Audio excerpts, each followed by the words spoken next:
الناس ساعاته.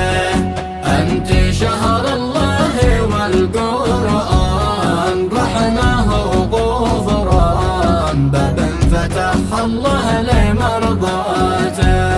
الشهر رحمة ينقذ الأمة، يبعد الغمة، نعمة من الباري ورحماته. تهنيه للناس بقدومه، تنشر علومه، ونسيم يهديكم تحياته.